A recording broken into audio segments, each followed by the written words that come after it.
श्री स्वामी समर्थ सगळ्यांना तुमच्या सगळ्यांचे आपल्या या चॅनलमध्ये स्वागत आहे आणि तुमच्या सगळ्यांच्या सर्व चांगल्या इच्छा पूर्ण व्हाव्यात ही स्वामींचरणी प्रार्थना करून या व्हिडिओला सुरुवात करूया। तर हा व्हिडिओ अक्कलकोटमधील आहे। तर आता आपल्या प्रत्येकाला अक्कलकोट मंदिर कोठे आहे त्याची काय माहिती आहे ते सगळ्यांना बऱ्यापैकी सगळ्यांना माहितीच आहे। तर स्वामी सोलापूरहून आले, ते अक्कलकोटला आले, त्यानंतर ते अक्कलकोटमध्येच स्थायिक राहिले। प्रथम ते खंडोबाच्या मंदिरमध्ये आले, त्यानंतर सोळापांच्या घरी त्यांचे निवासस्थान होते, त्यानंतर या वटवृक्षा मंदिराच्या ठिकाणी स्वामी राहत होते। तर अक्कलकोट हे सोलापूर जिल्ह्यातील तालुक्याचे ठिकाण आहे बघा, आणि ही कर्नाटक सीमेवर आहे, महाराष्ट्र आणि कर्नाटकच्या सीमेवर आहे। हे सेजघर आहे बघा, आणि स्वामींचे मंदिरातील मुख्य दर्शन झाल्यानंतर इथं मी स्वामी सारामृताचं पारायण केलं, आणि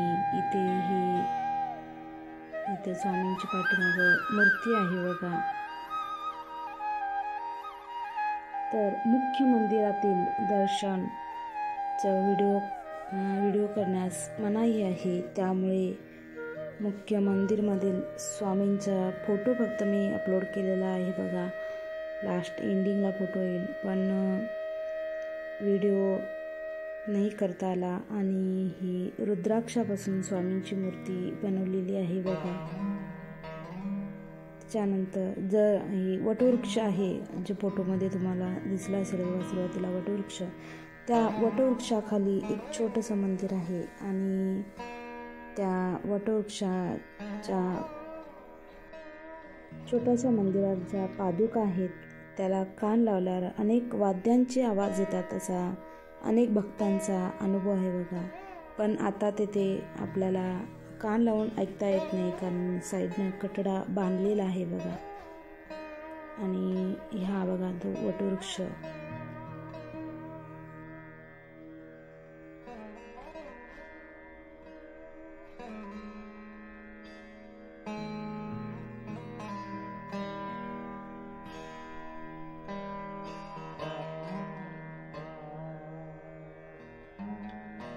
या वटवृक्ष मंदिरात पोचल्यावर श्री स्वामी महाराजांची शांत मूर्ती बघून आपण भानच विसरतो बघा, आणि माणसाचे अहंभाव आपोआपच गळून पडतात। त्या आनंदाचे विश्लेषण करता येणे अशक्यच आहे बघा, परंतु डोळ्यात आपोआप आनंदाश्रू उतरतात। ही कोणती शरणागती असते जी देताना राग, लोभ, मत्सर, मोह व मायेने ग्रासलेल्या मनुष्यासी आनंद देते। असे वाटते की जगात हेच एकमेव चरणद्वय आहेत, जिथे डोके टेकून आपले सुख दुःख पाप पुण्य सारे मनोरथ सांगून टाकावे, बालहट्ट धरावा, विसावे फुगावे, लाड करून घ्यावे। स्वामी महाराजांकडे अशी कोणती जादू आहे ज्यामुळे शहरातून आलेली तरुणाई सुद्धा तासनतास पारायणाला बसतात बघा। रांगेत गोंगाट करणारी बच्चे कंपनीही गाभाऱ्यात पोहोचल्यावर शांत होतात।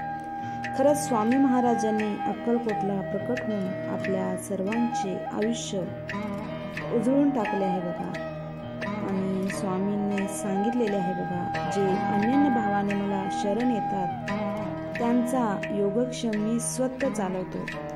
स्वामी नाम सदा मुखी वसो, स्वामी कमलचरणी मम नित्य प्राण विसावा मिळतो। स्वामी कमलचरणी विसावून तरी पहा तुम्ही सर्व प्रचिती येतेच। स्वामींची अभय वचनाची भिवू नकोस मी तुझ्या पाठीशी आहे, याची ही प्रचिती सगळ्यांना नक्कीच येते।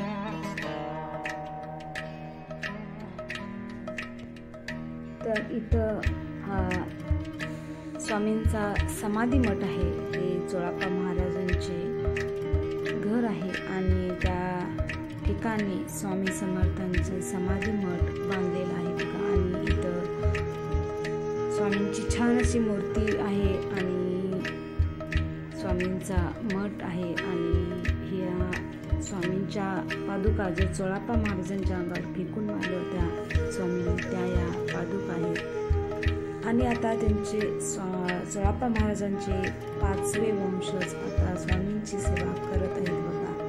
स्वामींनी चोळाप्पा महाराजांना सांगितले होते बघा, तुझ्या 5 पिढ्यापर्यंत मी तुमच्याकडून सेवा करून घेणार. आणि आता त्यांची 5वी पिढी चालू आहे जी स्वामी सेवा करत आहे बघा.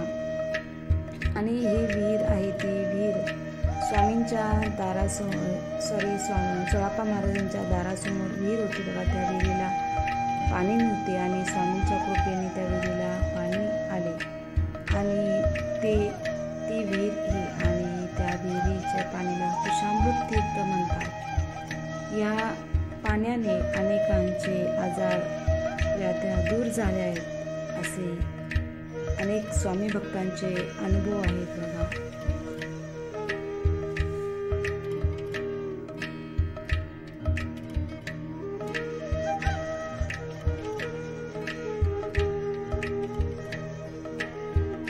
आणि या खोलीमध्ये स्वामींनी वापरलेल्या वस्तू आहेत बघा. आपल्या चॅनलवर मागे एक मी अक्कलकोटचा व्हिडिओ सविस्तरमध्ये केलेला आहे बघा. त्यामध्ये मी सविस्तर तुम्हाला दाखवलेला आहे. तर इथे स्वामींचा अंगरखा वगैरे आहे. या मी आता शूट केलं नाही, ते या बाजूला आहे. तो अंगरखा काचेमध्ये जतन करून ठेवला आहे. ह्या रक्तचंदनाच्या पादुका आहेत आणि स्वामींनी वापरलेले शस्त्रे पण इथं आहेत.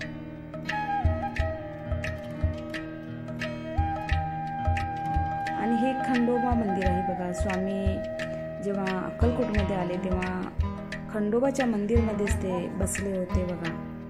आणि ते हे खंडोबाचे छोटेसे मंदिर आहे.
स्वामी चरित्रामध्ये शंकरराव राजेराय यांचा एक उल्लेख आहे बघा.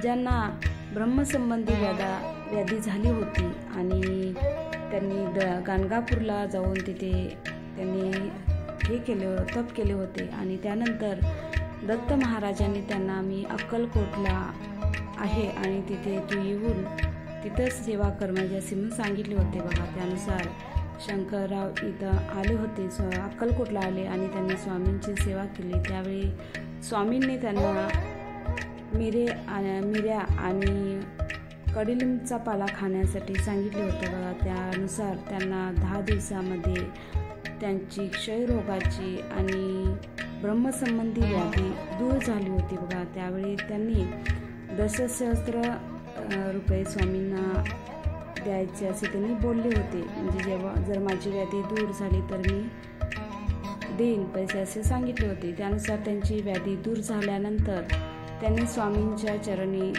दशसहस्त्र रुपये अर्पण केले. त्यावेळी स्वामींनी त्यांना सांगितले की गावाबाहेर राम मंदिर आहे, तिथे चुन्ने गच्ची मठ स्थापन कर असे सांगितले. त्यांच्या सांगण्यानुसार त्यांनी इथे मठ स्थापन केला बघा. आणि इथे स्वामींच्या पादुकाच्या स्वामींनी स्वतः त्याचे स्थापना केली आहे आणि स्वामी महाराजांनी सांगितले होते बघा, ही माझे विश्रांतीचे ठिकाण असेल असे स्वामींनी सांगितले होते.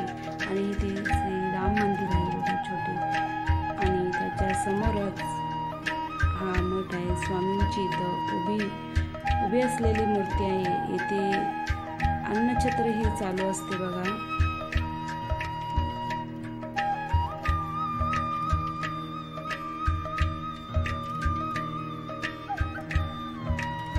हे श्री गुरु मंदिर आहे बघा, म्हणजे बाळाप्पा महाराजांचे मठ आहे.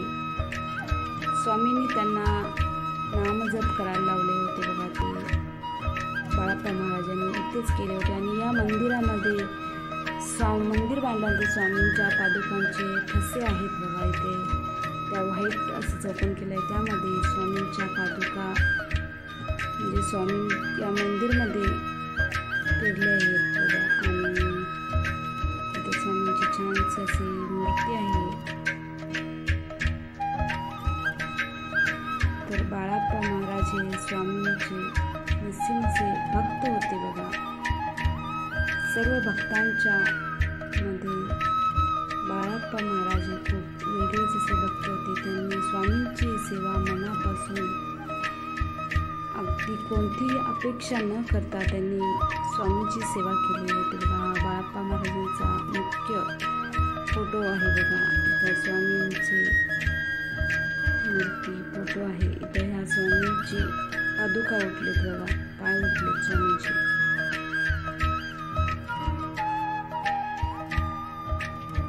बाळाप्पा महाराजांचे शिष्य गंगाधर स्वामी त्यांची मूर्ती आहे ती. आणि इकडं स्वामी समर्थांची मूर्ती आहे.